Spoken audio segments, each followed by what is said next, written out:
Horror कहानियां TV. अगली मौत किसकी? संजीव अपने दोस्तों राघव और प्रतीक के साथ बियर बार में बैठकर बियर पी रहा था। संजीव आज बहुत खुश लग रहा था। अरे यार, आज की पार्टी में तो मजा आ गया।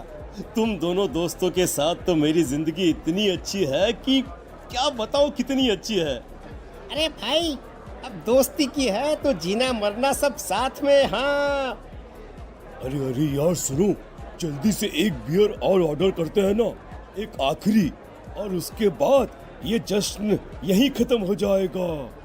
अरे हाँ, क्यों नहीं। वेटर, जल्दी से 2 बियर की बोतल लेकर आओ। आज मेरे दोस्तों को जश्न मनाना है, क्यों? इतने में वहां पर एक बहुत सुंदर लड़की छोटे छोटे कपड़े पहनकर हाथ में बियर की बोतल लेकर उसके पास आती है। ये लीजिए, आपने बियर ऑर्डर की थी ना, मैं लेकर आ गई। क्या बात है यार, इस बार की वेटर तो बड़ी सुंदर है। अब बियर लेकर आई हो तो अपने हाथों से ही पिला दो ना। हाँ, क्यों नहीं, जैसा आप बोलोगे मैं वैसा ही करूँगी। क्या बात है यार, अब तो लगता है रोज यहीं आना पड़ेगा। उसके बाद वो लड़की उन तीनों को बियर सर्व कर देती है। पार्टी करने के बाद वो तीनों अपने अपने घर जाते हैं। प्रतीक, संजीव और राघव को उनके घर छोड़कर जैसे ही अकेला अपनी कार में आकर बैठता है तो अचानक उसे एहसास होता है जैसे उसकी कार की पीछे वाली सीट पर कोई बैठा हुआ है। वो तुरंत पीछे मुड़कर देखता है। तुम यहाँ क्या कर रही हो? और तुम मेरी कार में कब आई? अरे तुम तो बार में वेटर थी ना। बस ऐसे ही मेरा दिल कर रहा था आपके साथ आपके घर चलने का, इसलिए मैं आपके साथ चली आई। अरे लेकिन तुम मेरी कार में आई कब? अभी कुछ देर पहले तो यहाँ पर मेरे दोस्त बैठे हुए थे। प्रतीक के इतना बोलते ही उस लड़के का चेहरा खतरनाक तरीके से बदल जाता है। उसकी आंखें पत्थर की तरह सफेद और पूरे शरीर पर नीली नीली नसें उभर आती है। गाड़ी चलाओ, पूरी स्पीड में चलाओ, और अगर तुमने गाड़ी रोकने की कोशिश भी की तो मुझसे बुरा कोई नहीं होगा। डर की वजह से प्रतीक के पसीने छूटने लगते हैं। उसका शरीर बुरी तरह से कांप रहा था। प्रतीक बिना कुछ सोचे समझे कार को फुल स्पीड से चलाना शुरू करता है। चलते चलते वो शहर से दूर एक पहाड़ी पर पहुंच जाता है और सामने अब सिर्फ पहाड़ी का किनारा दिख रहा है, जिसे देख प्रतीक घबराकर अचानक से कार को ब्रेक लगाता है। देखो, मुझे छोड़ दो मुझे। अगर मैंने गाड़ी जरा सी भी आगे बढ़ाई तो हम दोनों नीचे गिरकर मर जाएंगे। ये तो तुम्हें पहले सोचना चाहिए था ना। अब कुछ नहीं हो सकता।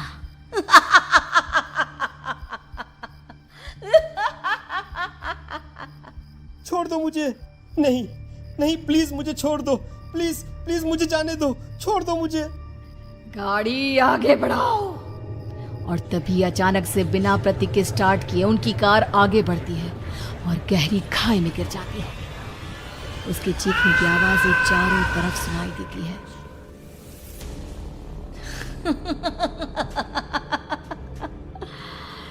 तुझे मारकर मेरे कलेजे में जल रही आग को थोड़ी शांति तो मिल गई, लेकिन अभी ये कहानी खत्म नहीं हुई। और फिर अगले दिन राघव और संजीव को पता चलता है कि प्रतीक की पहाड़ी से नीचे गिरकर मौत हो गई। अरे कल रात की तो बात है यार, हम सब बैठकर पार्टी कर रहे थे, लेकिन मेरी एक बात समझ में नहीं आ रही। राघव शहर से इतना बाहर उस पहाड़ी पर इतनी रात को क्या करने गया था? अरे यार, वही सोचकर तो मैं भी परेशान हूँ। हम दोनों को छोड़ने के बाद तो वो सीधा अपने घर जाने वाला था, और वो आत्महत्या क्यों करेगा भाई? कल रात तक वो कितना खुश था, हमारे साथ सेलिब्रेट कर रहा था। हाँ, लेकिन पुलिस ने तो यही कहा है कि प्रतीक ने अपनी कार को जानबूझकर पहाड़ी से नीचे गिरा दिया और आत्महत्या कर ली। अरे यार, संजीव, मेरी तो कुछ भी समझ में नहीं आ रहा है। चल ठीक है, अब मैं अपने घर जाता हूँ। Okay, bye. राघव अपने घर में अकेला था। दोपहर का वक्त था। तभी दरवाजे की घंटी बजी। कौन है? अरे 1 मिनट रुको, अभी आता हूँ। राघव ने जैसे ही दरवाजा खोला उसने देखा कि सामने एक बहुत खूबसूरत लड़की खड़ी हुई है। कौन है आप और यहाँ किससे मिलने आई हैं? देखिए ना, बाहर बारिश शुरू हो गई थी, मेरी गाड़ी खराब हो गई है। आपका घर नजर आया तो सोचा कुछ हेल्प ले लेती हूँ। क्यों नहीं, आइए ना, आइए आइए। मेरे कपड़े पूरे भीग चुके हैं, क्या आपके पास टॉवल मिलेगा प्लीज? राघव अपने बाथरूम से एक टॉवल लाकर उस लड़की को देता है। थैंक यू सो मच, अब मैं चलती हूँ। अरे इतनी क्या जल्दी है? आप चाहे तो बारिश रुकने तक यहाँ पर रुक सकती हैं। हाँ। लड़की ने पलटकर राघव की तरफ देखा। नहीं, मुझे जाना होगा, मेरा काम बाकी है। और वो वहां से चली गई। उस लड़की के जाने के बाद राघव अपने बाथरूम में नहाने के लिए गया और जैसे ही उसने बाथरूम में देखा तो उसका टॉवल वहीं पर लटका हुआ था। उसने टॉवल हाथ में लिया तो देखा कि उसका पूरा टॉवल खून के धब्बों से सना हुआ है।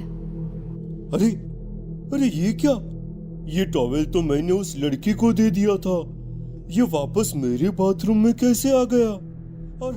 और इस पर ये खून के धब्बे कहां से आ गए? राघव ने आईने में देखा तो उसकी गर्दन पर एक बड़ा सा चाकू का कट लगा हुआ था जिससे खून बह रहा था, जिसे देख राघव के होश उड़ गए। हाँ, अरे ये क्या? मेरी गर्दन इतनी ज्यादा कटी हुई है और मुझे दर्द भी नहीं हो रहा है। ये क्या हो रहा है मेरे साथ? राघव घबराकर बाथरूम से बाहर आया और अपना मोबाइल उठाकर उसने संजीव को फोन लगाया। संजीव जल्दी से मेरे पास आ जाओ।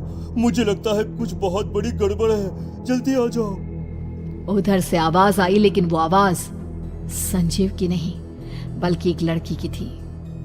कुछ अजीब नहीं हुआ है, बस तुम्हारी मौत तुमसे मिलने आई थी और तुम्हें मारकर चली गई। अब तुम इस दुनिया का हिस्सा नहीं हो राघव, इसलिए तुम्हें अपनी गर्दन के कटने का दर्द भी महसूस नहीं हो रहा। नहीं, ऐसा नहीं हो सकता, ऐसा नहीं हो सकता। कौन हो तुम? तुम्हारी मौत। अब संजीव के पास खबर पहुंचती है कि राघव ने अपने ही घर में चाकू से गर्दन काटकर आत्महत्या कर ली। ये सुनने के बाद संजीव के होश उड़ गए। वो पसीने से तरबतर हो गया और एक अनजाना डर अब उसके दिल को सताने लगा। संजीव के साथ ही उसका एक छोटा भाई राजीव भी रहा करता था। अपने भाई को इस तरह परेशान देखकर राजीव उसके पास आया। अरे भैया, क्या हुआ भैया? आप इतने घबराए हुए क्यों लग रहे हैं? प्रतीक और राघव की मौत, मेरा मतलब मेरी कुछ समझ में नहीं आ रहा भाई। अचानक से मेरे दोनों दोस्तों ने आत्महत्या क्यों कर ली? अरे वो तो मेरी भी समझ में नहीं आ रहा है भैया। हाँ, हो सकता है कि कोई परेशानी होगी और इसीलिए उन्होंने ऐसा किया होगा। हाँ, लेकिन दोनों की जिंदगी में एक साथ परेशानी और दोनों का इतनी खतरनाक तरीके से आत्महत्या करना, कहीं ऐसा तो नहीं मैं भी मर जाऊंगा? अरे आप ऐसी बातें क्यों कर रहे हैं भैया? वैसे ही मैं इतना परेशान हूँ। जब से अंजलि ने मेरा साथ छोड़ा है तब से सब कुछ बहुत अजीब सा हो गया है। रोज रात को डरावने सपने आते हैं। ऐसा लगता है जैसे अंजलि बार बार मेरे सपनों में आकर मुझे डराने की कोशिश करती है। अंजलि का नाम सुनते ही संजीव की आंखें फट गई और उसके गले में आवाज अटक गई। उसके चेहरे पर घबराहट साफ नजर आ रही थी। कौन थी वो लड़की जिसने प्रतीक और राघव को आत्महत्या की आड़ में मौत की घाट उतार दिया? और कौन थी अंजलि जो बार बार राजीव के सपनों में आकर उसे डरा रही थी? अंजलि का नाम सुनकर संजीव इतना घबरा क्यों गया? इन सवालों के जवाब जानने के लिए देखिए इस खतरनाक कहानी का अगला भाग।